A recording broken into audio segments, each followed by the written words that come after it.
Welcome everyone to the first episode of the Nerd Continuity, a new podcast created by me, Alex, Alecad, Alessandro, or however you want to call me. Welcome to this new adventure. So, what's the Nerd Continuity? I have no idea, but what I know for sure is that we are all nerds. No matter what we do, no matter what you do, if you're passionate about something, you're a nerd. If there's something that moves you with the strength to push you to learn everything, if you want to learn everything about an argument, a topic, or whatever you want, if there's something that it's so powerful and is affecting your life in a way, positive or negative, and it pushes you to change the way you live, you're a nerd for that thing. And I want to talk about it. I want to share personal experience. I want to know what's moving you to become a nerd, and I want to let you know what is moving me to be the nerd that I am today. And I have the pretentious goal to try with this podcast to help other freshly baked nerds to find their own path, because if you feel that your life is kind of flat and there's nothing that drives you crazy if you don't do it, once in a while there's something like, oh my god, I have to do that because it makes me feel so good, it means that you still didn't find your nerdy path. So we're here to help you try to find it. Anyway, no guest today because today is the first episode of this amazing podcast, and I want to do a little bit of an introduction, and I want to talk a little bit about myself. I want to present myself to the audience, if I will ever have an audience. I don't think so, but it doesn't really matter because I want just a microphone to talk into.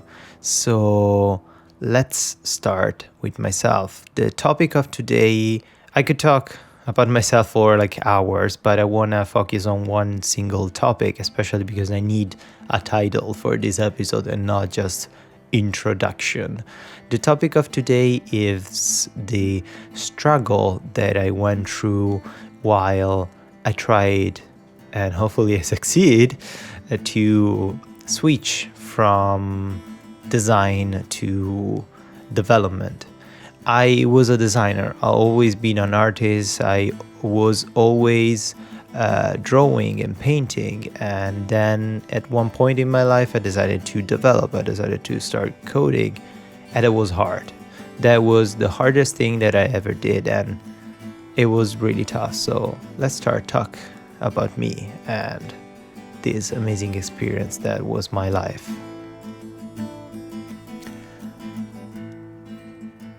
I started drawing when I was 6 because I always loved comic books and I always loved watching my father painting or drawing. His technical. He was studying engineer when I was really, really young. So I always looked at those drawings and painting. I was like full of admiration. It was great. So I started drawing my own comic books. I started experimenting with pencil, and I always felt comfortable with a pencil, a pen, or a brush in my hand, and I never had any sorts of problem.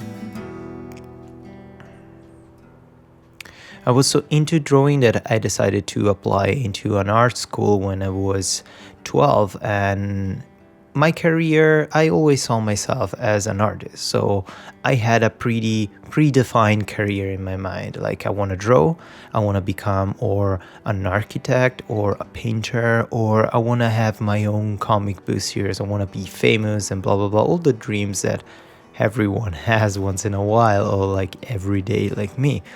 But the reality is that when I was 18, I understood that being an artist in my country was equal to be broken, poor, and without any source of job. So I'm Italian. I was born in Italy, Rome. I lived in Italy until I was 28. Then I decided to move to Vancouver. You have to understand that Italy is not that beautiful country that everyone has in mind. It's not like that amazing, marvelous experience of La Dolce Vita or like taking a bath in the Fontana di Trevi or wherever. It's awful. It's really bad. I'm so sorry if there's any Italian listening to this podcast, but it's really bad. The unemployment situation, it's awful.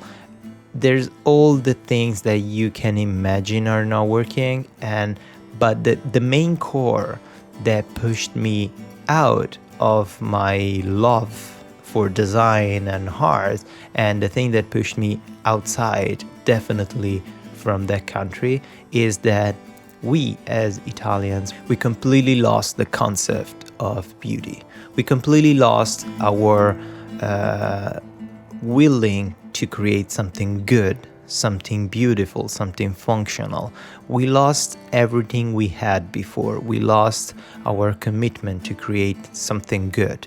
We now want just to create something as fast as possible, as cheap as possible, that doesn't affect our life. And we don't care if our sloppy job will affect someone else's life in a negative way, because it doesn't affect us, so it's fine.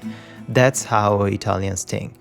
We completely lost our faith on everything that is beautiful and everything that has a meaning. So Italy is currently a meaningless country. And that's it. Let's keep going with my story. So when I was 18, I realized that my future was just doing some painting once in a while and struggling for a job, or applying for a job that I don't like or I didn't like, just to maintain my lifestyle of painter or artist, or trying to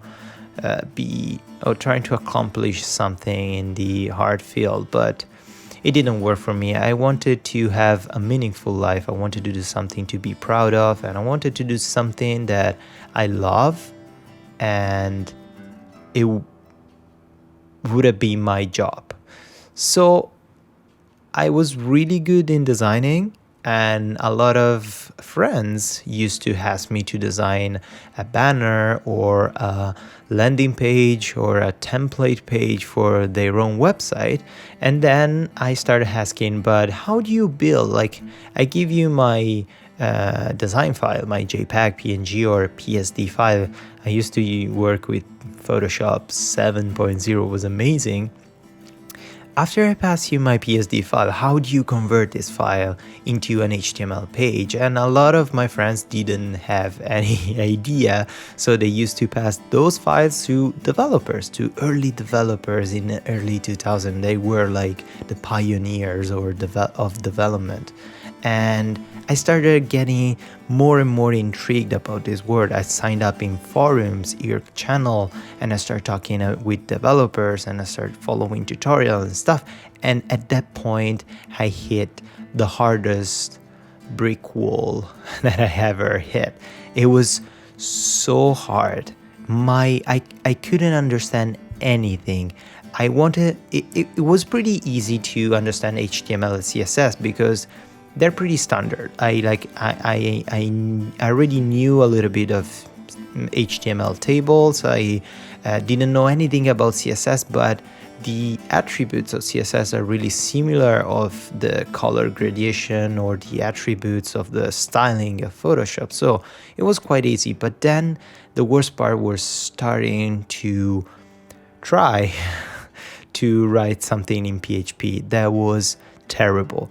I couldn't remember anything. I remember exactly the first 3 months were awful because I was following the same tutorials, how to create an array, how to loop into that array, and how to print my variables.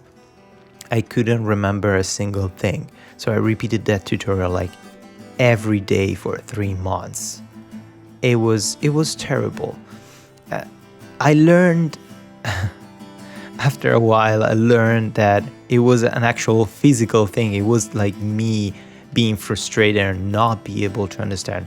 I was starting to use a completely different part of my brain. So for most part of my life, I use my creative brain, that hemisphere that handles creativity and design and imagination, all this stuff.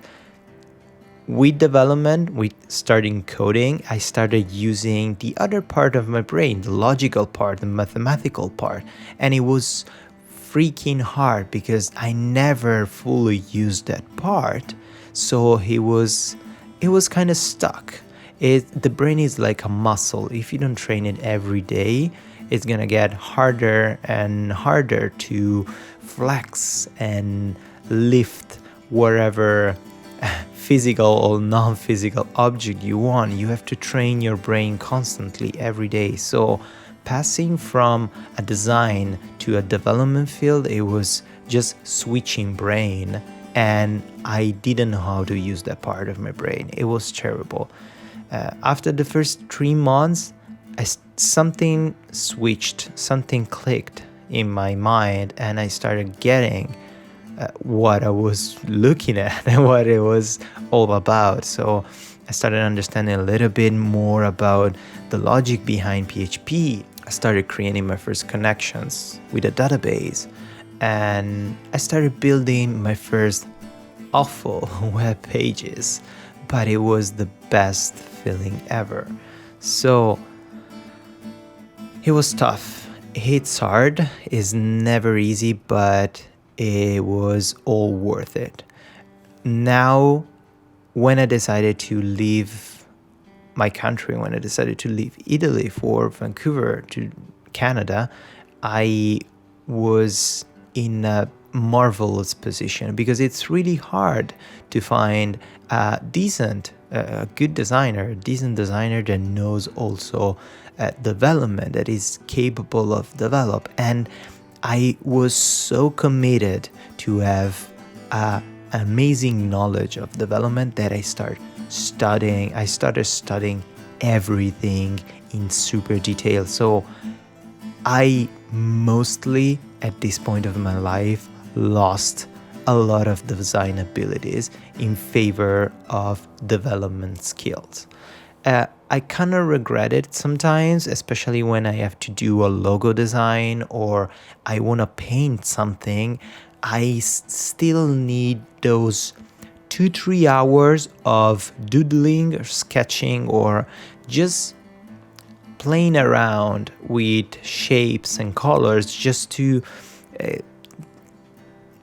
wake up my brain and say, hey, we are switching again. Like, get used to again to this stuff because we need to do something. Otherwise, my mind right now is completely focused on development. And I'm really good at it. I know everything. I'm a full stack developer right now, so I can do both front end and back end. I know how to use a lot of frameworks. I know how to write in plain PHP. I know CSS, SAS, HTML5. I'm kind of okay with AngularJS, Backbone.js, and all these other stuff. I'm a JavaScript magician, whatever you want. But every time there's a new code, I immediately get excited to learn how it works. So at the end of the day, the advice that I want to give to a designer that decided to switch and try development is never stop.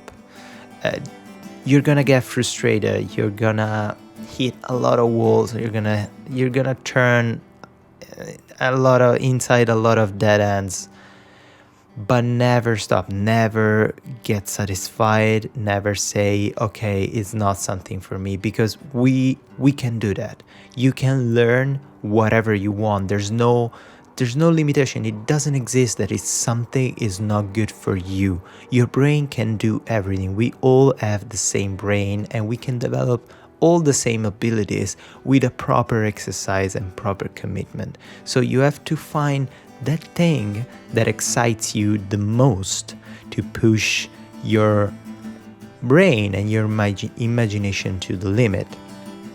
A funny story, when I was learning PHP, one day, it was like, I think 6 months in the process, I got so frustrated that I couldn't understand something that I decided tonight I'm not gonna sleep at all until I finish this code. And Do you know what kind of code was? I was trying to create a role-playing game played by chat online to play RPGs with my friend. And because I had a bunch of friends in different parts of Italy, it was hard to meet all together and play RPGs in the same room. So we needed internet, but at that time we had just Microsoft Messenger. Do you remember Messenger? And it was awful for conversation and chatting. So we were just like writing on chat or Messenger. It was just text based, but it was really hard having multiple conversation and keeping track of everything. So I decided to create this RPG online for me and my friends, and I couldn't. It was so hard. I couldn't understand how to do it. And that night, I just nailed it. I said, I'm gonna do it. I don't care. I'm not gonna sleep until it's done. And I did it. I went to sleep at 8 a.m. after 36 hours of being awake. I started like the night before, but I fully completed an RPG online. It was super shitty. It was like the worst thing ever. There's this awful spaghetti code, PHP, a lot of reused variables that were interfering between each other. The sessions didn't work. The cookie were all over the place. It was totally unsafe, totally open, so easy to break through, no security at all. But it was wonderful because I achieved something that until 2 days before I always considered impossible. So don't do my mistake and never consider something impossible. So I think that's it for this episode, the first introduction episode to the Nerd Continuity. And the next episode, I'm gonna have my first guest, a wonderful person that shares a lot of experience with me, and I can't wait for you to hear his story. So if you're interested in this podcast, please subscribe to the RSS feed. You can find this on SoundCloud or iTunes. I will try to share it publicly wherever I can without spending any money, but we'll see anyway. So thank you guys for participating in this podcast. And if you have any question, you can leave comments in whatever platform you want, social media, my website, YouTube channel, whatever. I will read everything. So thank you again, and I hope to hear you next time. See ya.